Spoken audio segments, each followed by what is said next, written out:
everybody? It is your boy Phoenix here, and welcome back to a brand new Marvel Spider-Man 2 informational video.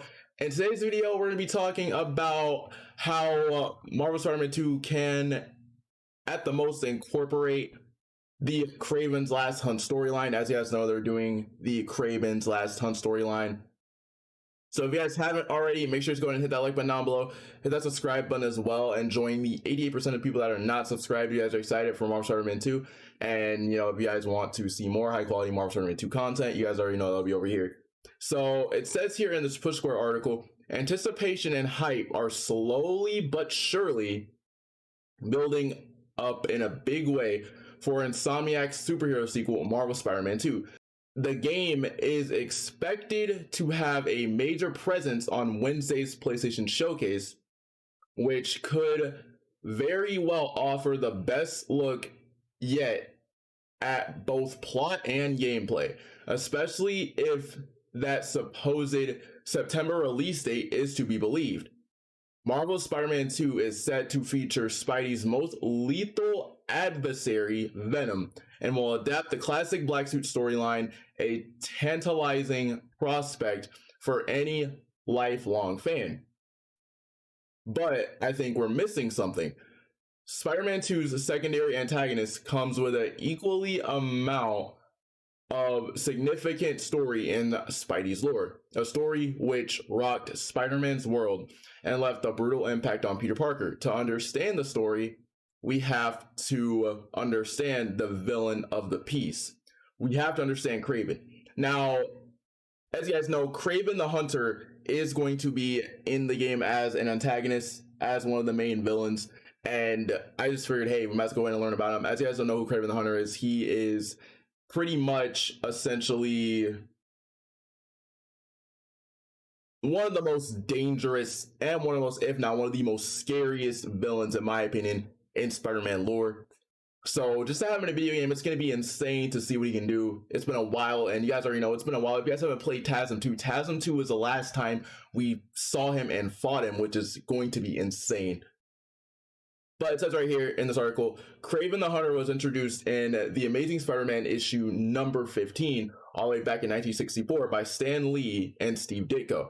In his first appearance, the character is portrayed as an egomaniac who is obsessed with the idea of overcoming the most dangerous game, meaning that he is obsessed with fighting Spider-Man, because as you guys know, Spider-Man is Kraven's greatest challenge yet, just due to the fact that Kraven's interested at how Peter has impressive speed, agility, and strength, which equals Kraven's greatest challenge yet. And he says he quickly established himself as one of the most major players in Spidey's vast and varied Hall of Rogues, being considered as one of the few villains who can push the wall crawler to his physical limits. The villain's obsession with either defeating or capturing Spider-Man is one that's been portrayed in other media like animation, alternate comic universes, and in games. Kraven was a reoccurring side villain in the Spider-Man movie games based on Sam Raimi's trilogy. He got slightly more substantial in Enoch's tie-in to The Amazing Spider-Man 2, where he is featured as a Ra's al Ghul-like mentor to Peter Parker. Now, as you guys know, in TASM 2, Kraven tries to teach Peter how to be more aggressive, try to teach him how to finish the job and everything and such like that. And that eventually leads to Peter then having a confrontation with Kraven, which leads us into fighting him. Following that, it says in this article, it says, while Kraven is ranked highly against other villains amongst the fandom, the same dynamic began to wear thin. The character needed real depth. He got exactly that in the late 80s when the creative duo J.M. Demetis and Mike Zeck delivered a story not only serves as the character's legacy, but is also considered one of the greatest Spider-Man stories of all time.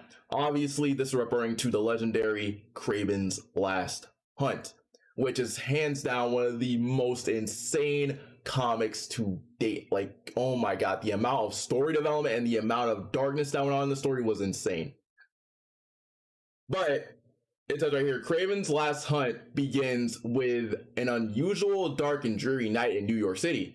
The hunter sits alone, forlorn, in his vast mansion, surrounded by the head mounts of game he's conquered over the years. The once proud hunter is a husk of his former self, following the defeat at the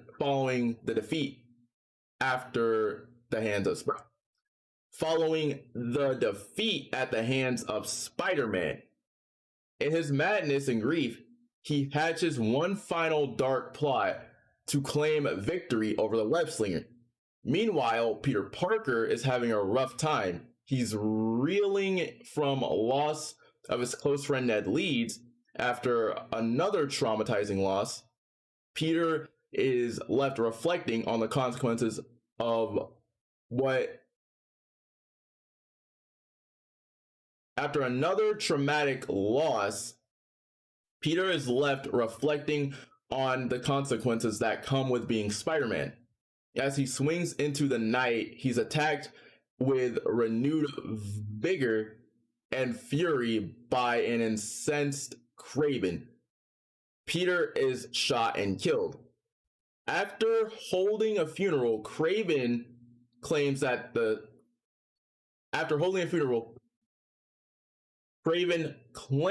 the spider suit and attempts to become a more efficient and brutal Spider-Man. The hunter stalks the streets of New York City, violently attacking criminals and drawing media attention through his ruthless tactics. I lied, it says, by the way, we all know that Peter's not dead. We all know that he's not dead, so there's no reason Peter's not going to get shot and killed, because as you guys know, and putting this out here, he can self-heal, so there's no way that he's not dead. Instead, he's buried alive while placed in a coma-like state for 2 weeks. This time, the reader gets real deep and dive into the psyche of Peter. In his mind, he's finally found a space of total tranquility he's been seeking. He's free from responsibility. Of course, it only lasts so long.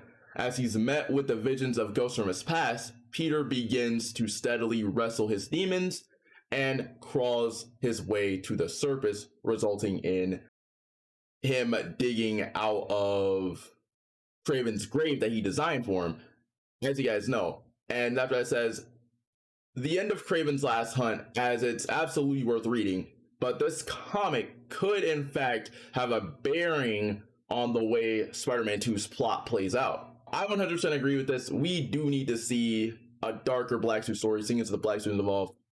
Which, by the way, massive spoiler, by the way, I do believe that Kraven's getting hired by Norman.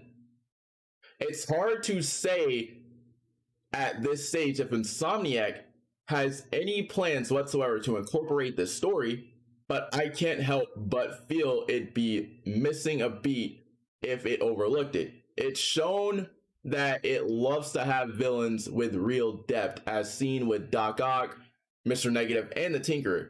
A scenario which sees Kraven in his final days relentlessly hunting down Spider-Man to restore his honor before time is up could add some much needed nuance to the character and establish him as a true threat. The story arc could also have an impact on gameplay.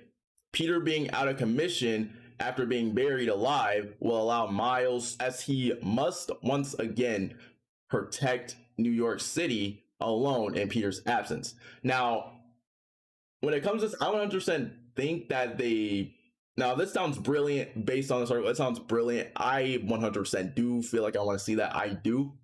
And it sounds really good. Now, I 100% do agree with this because we've seen Miles completely protect New York City while Peter was gone to Symkaria in Marvel Spider-Man Miles Morales. So it would make a good amount of sense here if that were to happen. So I can 100% see that happening. Let me know what you guys think in the comment section below if that sounds like a good idea. But it follows up by saying Insomniac has been known to throw in a good homage to some of Spidey's most iconic moments in films and comics.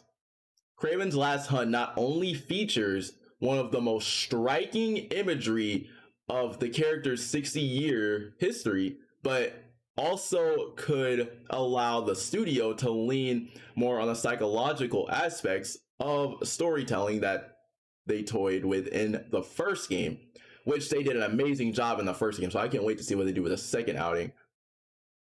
As this story could even run concurrently with plans for the Black Suit. It's not known how or even if Peter will come into contact with the symbiote, but there's one way to do it. Peter is lowered into the grave in his classic red and blue suit. As he lies in a coma-induced state, he wrestles with his demons and slowly corrupted by the symbiote. He rises from the grave in the black suit. What a moment it would be. Now, that would be insane since they are adapting it. That would be just imagine seeing that. That would be lit. But it says one thing's for sure, Insomniac has plenty of lore to dive into with this one and the story for Marvel's Spider-Man 2. It is almost certain to be a bigger, grander, and carry much higher stakes. Now, I feel like they are going to do this. I feel like they are going to do this, and it should carry a lot more stakes, considering you guys already know the Black Suit is hands down one of the most iconic and most darkest stories in Spider-Man lore. So if you guys are excited for that, make sure to just go ahead and leave a like down below. Let me know what you guys think. Give me your opinion on it. And without a doubt, it's been your boy Phoenix, and I'll see you guys later with another Spidey Webtastic banger.